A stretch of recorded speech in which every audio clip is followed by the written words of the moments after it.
Okay, let's dive in. We are unpacking a story today that honestly, it feels like something straight out of a movie. It's right at that crossroads of hip hop royalty, huge government money, and a really intense federal investigation. Yeah, this one's got all the We're elements. doing a deep dive into the 2010-2011 federal probe surrounding the Aqueduct Casino contract.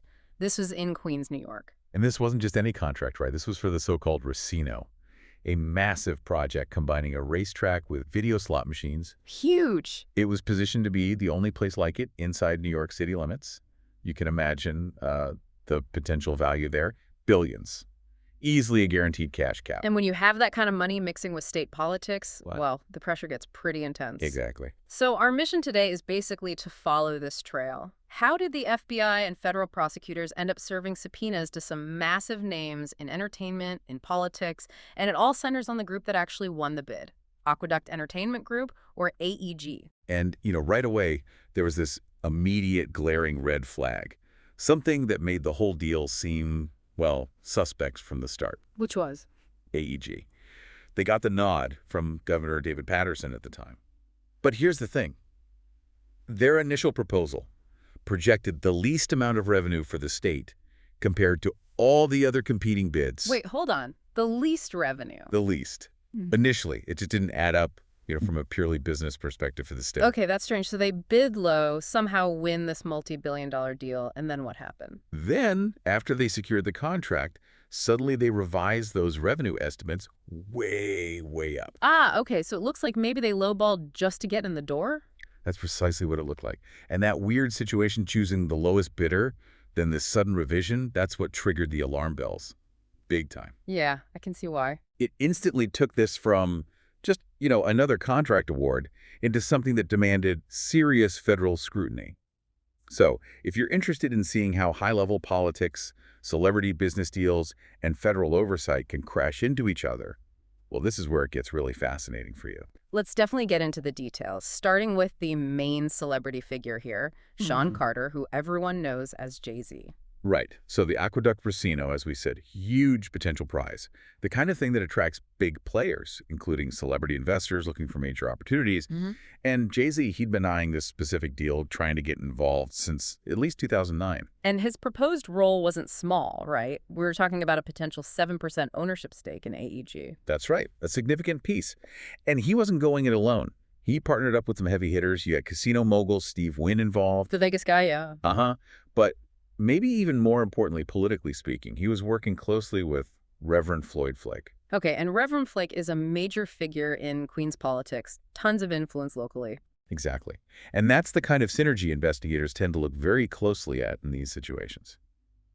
Jay-Z brings the celebrity, the brand, potentially access to capital. Wynn offers the casino operations know-how. And Flake brings the essential local political cover and community support you absolutely need for a project this big in a place like Queens. Precisely. That combination, the capital, the expertise, and the political leverage, that's what made the whole setup so interesting and, well, controversial. So the core question for the investigators wasn't just about the strange bidding numbers, was it? No, not at all. It became much more focused. They started asking, did Jay-Z use his personal relationship, his friendship, with Governor Paterson to unfairly influence the decision that ultimately gave AEG the contract in January 2010. And how much power did Paterson actually have in that decision? Was it just about the highest bid? Well, that's the thing with state contracts like this. It's often not just about the highest number. Governors usually have some discretion. They can weigh other factors, things like, supposed community benefits or minority participation goals. Ah, so there's wiggle room for influence. Exactly. That's where relationships and lobbying can potentially come into play. So you put it all together, the controversial choice of the lowest bidder, plus these really high-profile political and celebrity connections. It was, like you said, a perfect storm for suspicion. So the storm brews. How fast did the feds actually move in? Oh, incredibly fast. The investigation officially kicked off in February 2010. That's just weeks, maybe a month after AEG got the contract. Wow. So no delay. They jumped right on it. No delay at all. This wasn't some slow-moving bureaucratic thing. It was a serious, coordinated effort. You had the FBI involved, federal prosecutors for the U.S. Attorney's Office, and even New York State's own ethics watchdog agency. They were clearly gearing up to build a case. And what were they focusing on specifically? Was it just the Paterson relationship? They had a few key angles, actually. The sources show about three main areas they were digging into at the same time. Okay. First, they were looking broadly at potential ethics issues around Jay-Z's other business dealings. There was specific interest in a separate promotion company he was involved with based in New York. Okay, so casting a wider net initially. What else? Second, they absolutely zeroed in on the contract award process itself. They wanted to know exactly why AEG got picked, despite that low initial number. And they really scrutinized the timing of that sudden upward revision of the revenue estimates. Right, trying to see if it was planned to mislead the committee. Precisely. Was it a bait and switch?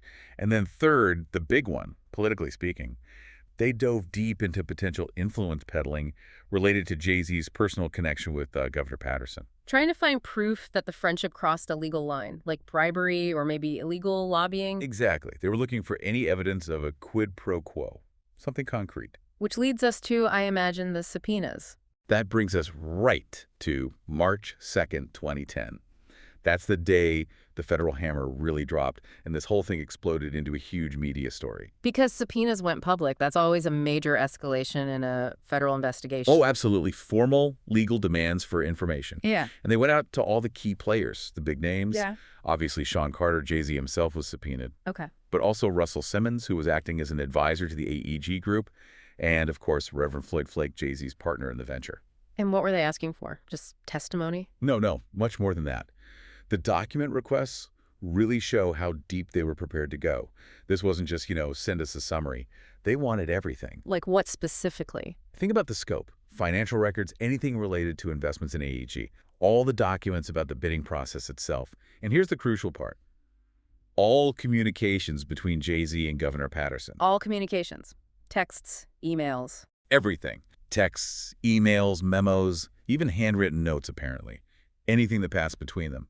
Plus, records of any payments or benefits, anything of value potentially given to government officials. They were hunting for that smoking gun. Wow. It really sounds like they're building a major corruption case, based on how it looked from the outside and the sheer breadth of those requests. I mean, the New York press must have thought indictments were coming, for sure. That was definitely the widespread expectation. It looked bad. Yeah. But, and this is a really big but, this is where the whole narrative takes a very sharp, unexpected turn. Okay, I'm listening. What's the twist?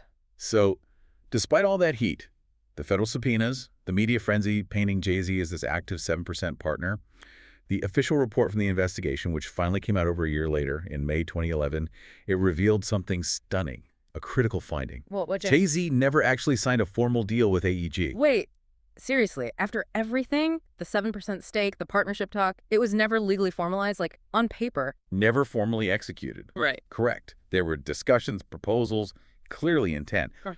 But the actual binding legal contract that would have officially given him that ownership stake, it didn't exist. That is huge, because that changes the legal jeopardy considerably, doesn't it? Massively.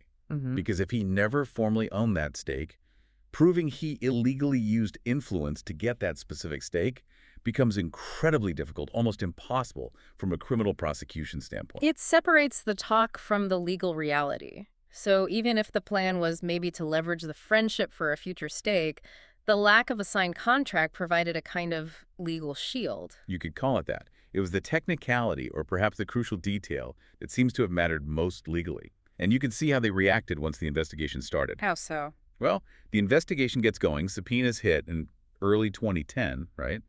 By the middle of 2010, both Jay-Z and Reverend Flake formally announced they were withdrawing from the AEG consortium altogether. Ah, so they pulled out after the investigation began but before it concluded. Exactly. It looks like a strategic move, likely made easier by the fact that nothing was irrevocably signed yet. They essentially distanced themselves, removing the most controversial figures from the group while it was under intense fire. That timing is interesting, and the lack of a signature was their out.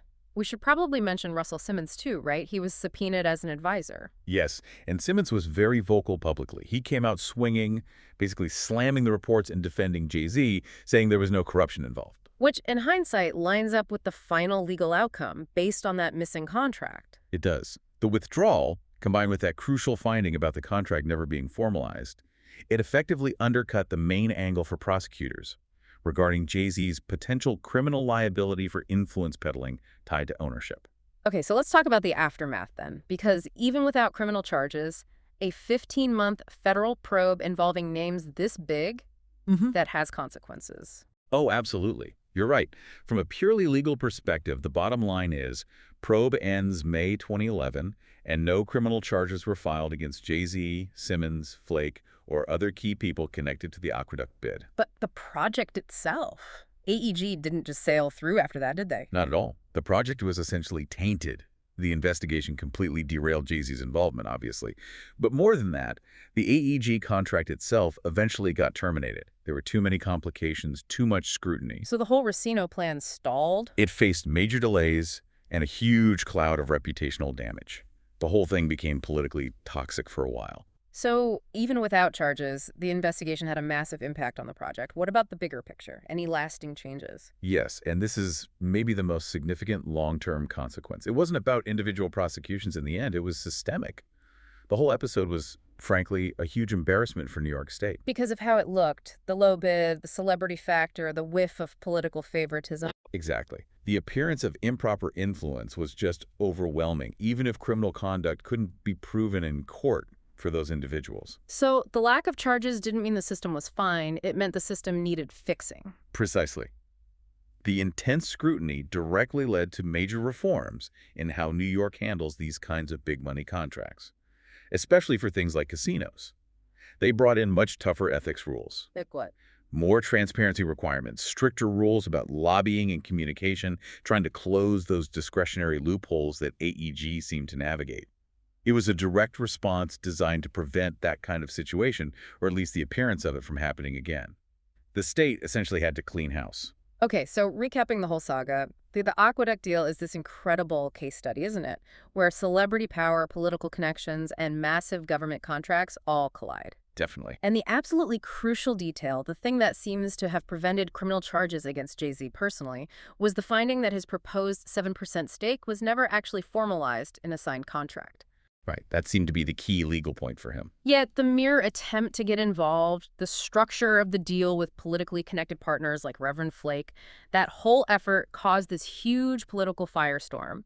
It disrupted the entire project and ultimately forced New York State to overhaul its contracting regulations. It really did.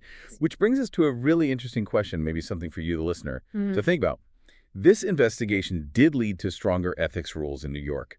But looking forward, when you have public figures, big celebrities, musicians, actors, powerful business leaders wanting a piece of these heavily regulated industries like gaming, how effective can rules about transparency and oversight really be? Yeah, how much can they truly minimize both the perception and maybe the reality of political influence? Is there a level of personal connection, even if there's no illegal quid pro quo, that just inherently compromises the public's trust in a multi-billion-dollar state decision? Where do you draw that line between just aggressive, maybe well-connected lobbying, which happens all the time, and actual illegal influence, especially when the stakes are this high? It's a tough one, something to definitely mull over, especially when you consider the gap between what the media was reporting initially suggesting definite corruption and the much more nuanced findings of the federal investigation, hinging on something as specific as whether a contract got signed.